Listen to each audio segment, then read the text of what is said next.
Tudo bem, pessoal? Nessa chamada do autor, a gente vai falar sobre orçamento base zero. Vamos lá. O orçamento base zero é aquele orçamento que foi introduzido nos Estados Unidos em 1973, no estado da Geórgia, sobre o governo de Jimmy Carter. O que é que diz essa metodologia? Todos os gastos devem ser justificados a cada ciclo, ou seja, não existe nenhum tipo de direito adquirido. Todo e qualquer gasto deve ser justificado, todos. Não existe exceção, isso é muito importante e é cobrado. Outro ponto importante é que a metodologia do orçamento base zero tem a seguinte fase, 4 fases.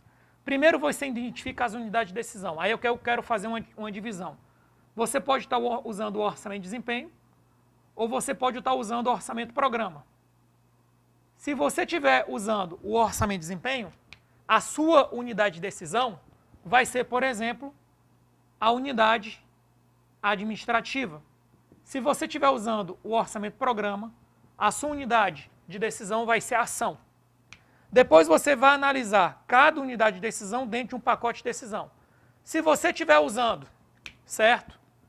O teu pacote de decisão, se você estiver usando o orçamento de desempenho, é um. Se você estiver usando o orçamento programa, ele é outro. No orçamento de desempenho vai ser, por exemplo, o ministério, que é o órgão máximo. Se você estiver usando o orçamento programa, vai ser o próprio programa. E aí depois vem o mais difícil. Porque o item 2, você analisa as ações e as unidades administrativas dentro dos programas e ministérios, respectivamente. Está dentro do mesmo departamento. Então está mais fácil resolver.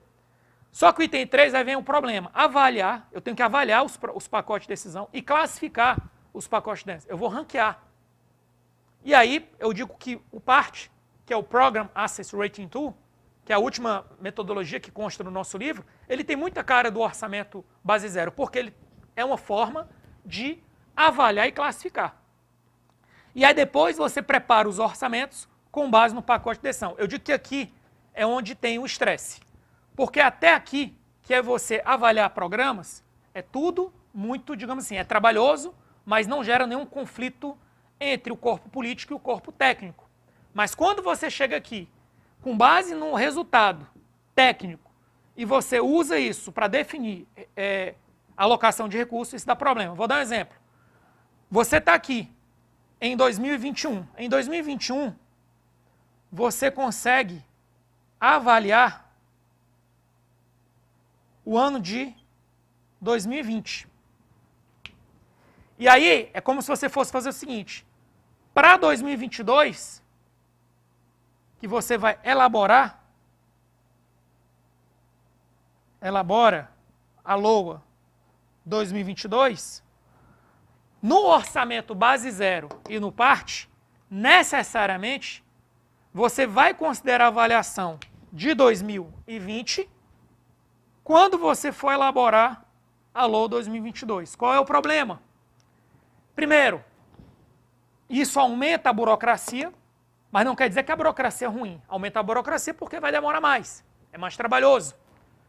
Por outro lado, isso vai gerar um confronto, um conflito entre o corpo técnico, que deu o resultado da fase 3, e o corpo político, que tem o poder decisório da fase 4.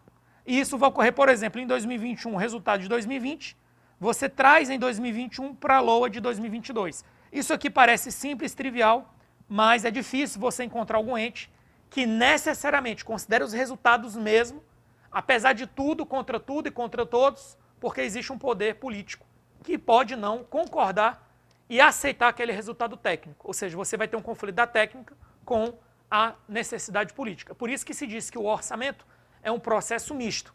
Ele não é 100% técnico e ele não é 100% político. Até a próxima.